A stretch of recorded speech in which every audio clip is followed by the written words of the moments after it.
네, 오늘 이 본문 말씀에는 우리가 눈을 의심케 하는 사건이 발생을 합니다. 왜냐하면 바울이 당시에 기독교 세계에 가장 권위 있는 하나님의 사도로 인정받았던 베드로를 책망하는 일이 있었기 때문입니다. 베드로를 책망한 바울, 게바를 책망한 바울, 사도 바울은 율법의 행위가 아니라 오직 은혜를 믿음으로 말미암아 구원받는 근본적인 신앙의 핵심을 흐트러뜨리고 초점을 희석시키는 어떤 시도도 용납하지 않는 그의 열정이 결국은 베드로까지를 책망하는 것도 불쌍하게 만들었다는 것이죠.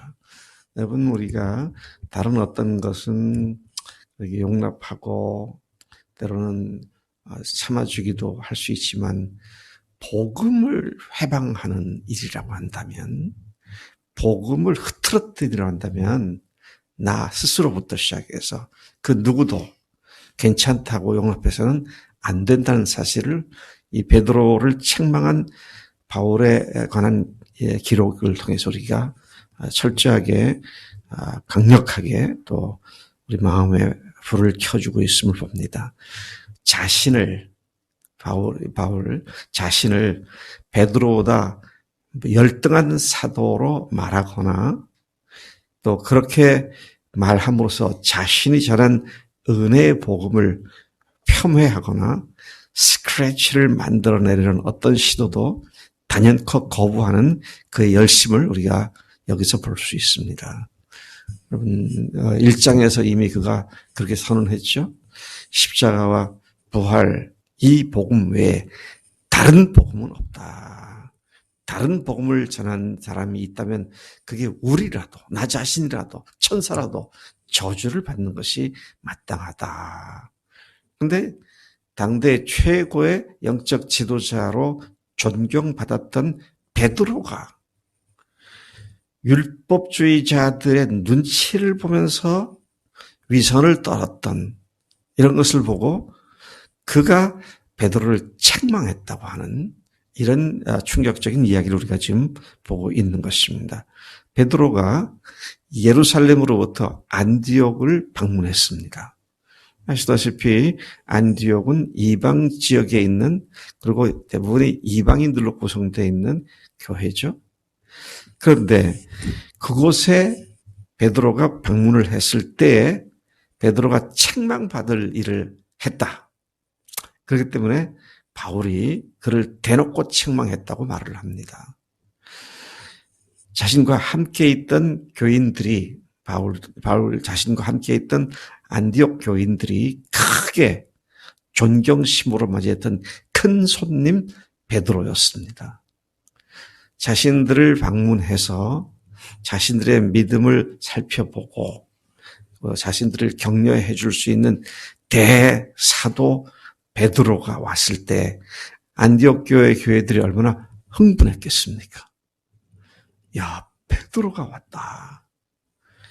그래서 같이 식사 자리를 마련해서 식사를 하고 있었는데 베드로도 거기서 이방인 그리스도인들과 함께 식사를 하고 있었는데 야고보는 뭡니까?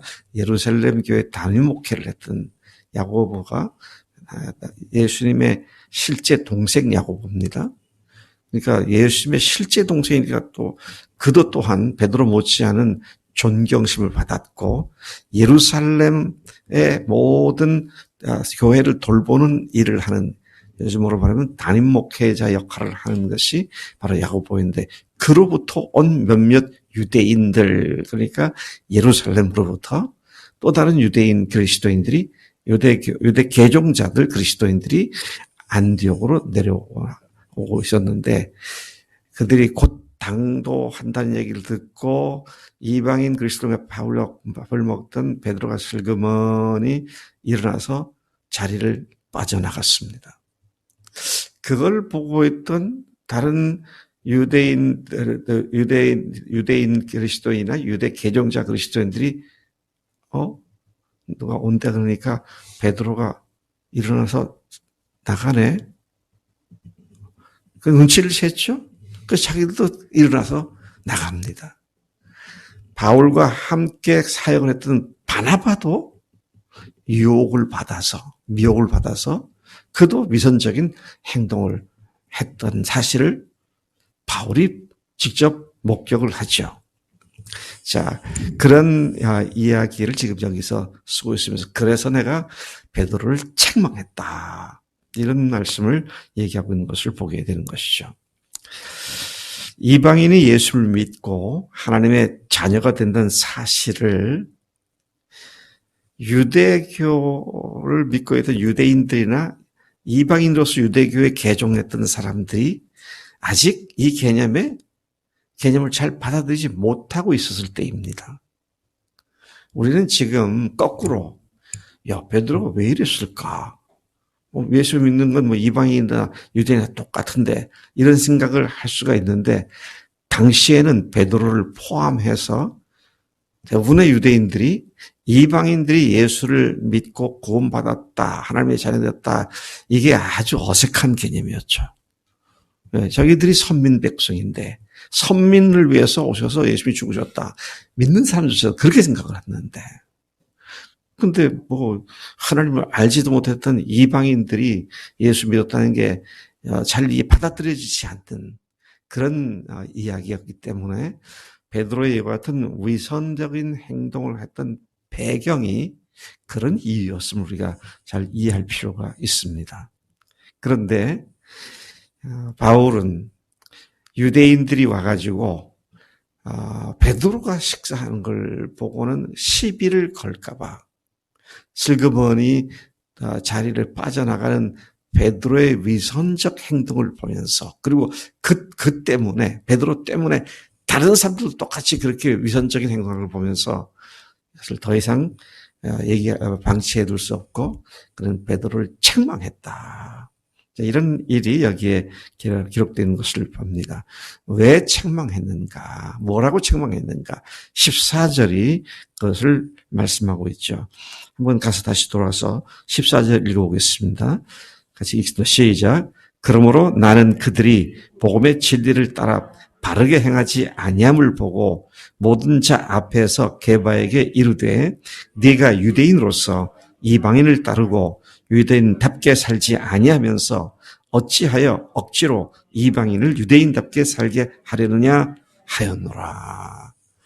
네가 유대인으로서 유대인답게 살지도 못하면서 이방인들을 유대인답게 만들려고 그런 잘못이 어디 있느냐. 어찌 그렇게 하느냐. 이렇게 책망을 했다. 그렇게 말씀을 하고 있는 것이죠. 참 바울이 대단한 사람입니다. 물론 목숨을 건 사람이니까 이럴 수 있었겠지만 이럴 수 있었겠다고 이해를 하더라도 참 대단한 사람이다. 왜 그렇습니까? 그것이 대상자가 누구냐? 베드로라는 사실이죠. 베드로일지언정 복음 안에서 그 사람의 체면을 생각해 주거나 자신의 부족함 때문에 그런 일을 책망할 잘 하지 못하는 그런 경향성이 있는 우리인데 그는 이것을 뛰어넘어 있더라고요. 그래가지고 복음의 진리를 위해 사람들의 눈치를 보거나 그렇게 하지 않고 직설적으로 대놓고 문제를 지적하고 책망했다. 여러분 이것은요. 바울이 베드로를 책망함으로써 자기의 우월성을 나타내려는 그런 행위가 아닙니다. 왜 그랬어요? 복음을 율법 지키는 자들의 눈치를 살피면서 복음을 율법과 섞으려고 하는 이런 문제에 대한 그의 분함 이런 것들을 표현하고 있는 것이죠. 자, 이런 바울의 태도를 우리도 배워야 합니다. 다른 건 모르겠어요. 뭘 어떻게 고기를 먹느냐 마느냐 어떻게 예수 믿는 사람이 그럴 수 있느냐 없느냐 이런 것들은 모르겠는데 복음에다가 딴소리를 하는 거는 그건 우리가 용납할 수가 없는 거다. 그래서 여러분, 정말 우리가 복음의 문제가 아니면 다 그렇지 않은 것들에 대해서 그냥 죽기 살고 싸우고 하는 건 참 잘못된 거다. 그런 사실을 우리가 또한 배워야 합니다. 그런데 반대로 이게 복음에 관계된 거라면 체면이고 뭐고 문제가 아니라 복음 자체를 훼손시키는 일을 철저히 배격해야 한다. 이런 사실을 우리가 철저히 배워야 한다는 말씀이죠. 15절부터 21절까지 바울은 다시 복음의 본질, 구원의 본질에 관하여 강조하고 있습니다. 율법의 행위가 아니라 은혜로 의롭게 된다는 사실을 강력히 말하고 있죠. 근데 이걸 잠깐만 혼돈시켜서 행위가 따라야 한다. 행위가 첨부 돼야 그게 믿는 게 구원받은 사람이다. 그게 여기서는 율법 행위죠. 이제 그러니까 바울이 강력하게 대처를 하고 있는 말씀인 것이죠. 저는 이방인들뿐만 아니라 자신을 포함한 유대인조차도 의롭게 되는 것은 율법의 행위로 말미암지 않고 오직 예수 그리스도를 믿음으로 말미암는 줄 알기 때문에 예수를 믿는 것이다. 우리가 그렇게 믿는 것이다. 이렇게 말을 하죠. 그는 계속해서 이렇게 말합니다. 이는 우리가 율법의 행위로서가 아니고 그리스도를 믿음으로써 의롭다 함을 얻게 하려 함이라. 그래서 밥 먹다가 위선을 떨고 슬그머니 나가고 그러면 율법을 강조하는 사람들한테 은혜가 밀려서 새로 믿거나 이방인들이 믿는 사람들이 율법을 다시 메어 들어가지 않겠는가지. 바로 이런 문제를 갖고 얘기한 것이죠. 그러면서 이렇게 말합니다. 우리가 율법의 행위로서가 아니고 그리스도를 믿음으로써 의롭다함을 얻으려 함이라. 율법의 행위로서는 의롭다함을 얻을 육체가 없다. 그렇게 단언하고 있습니다. 원래 율법의 역할이 뭡니까? 그걸 지키면 구원받기 위해서 주셨습니까? 예? 율법을 주신 목적이 뭐예요?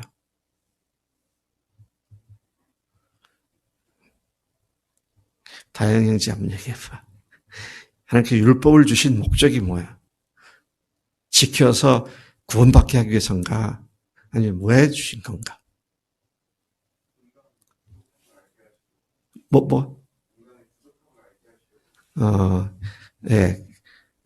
내가 99점 줄게. 죄를 깨닫게 하기 위해서다. 그렇죠. 율법의 행위로는 의롭다 하심을 얻을 육체가 없나니 율법은 죄를 깨닫게 한다.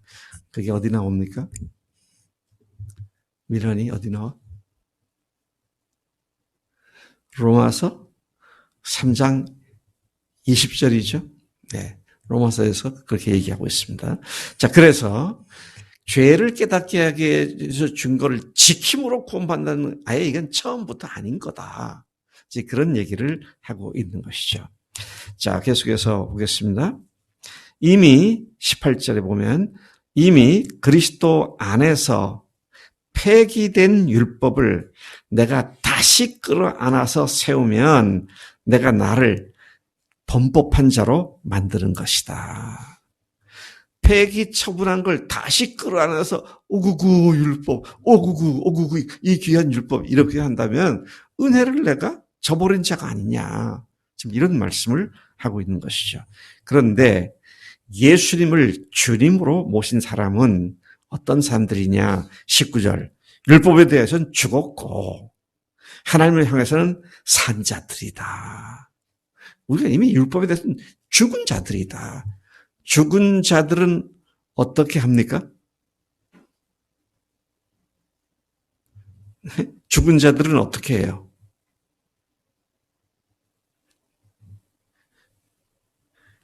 굉장히 질문이 어렵죠.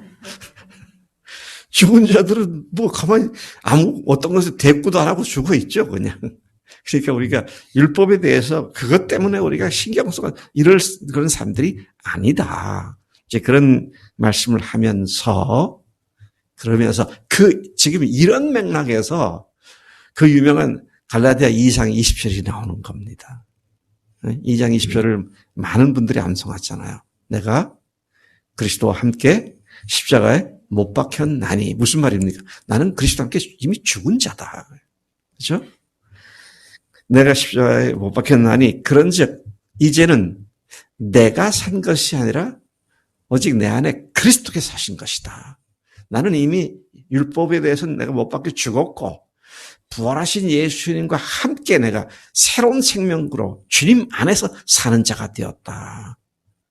율법에 대한 강조하는 자들에 대한 대응으로 지금 이 말씀을 하고 있는 것이죠. 그래서 여러분 이 말씀을 암송하면서 우리가 깊이 생각할 것은 율법이 아니라 은혜다. 이 사실을 늘 생각해야 한다는 것이죠.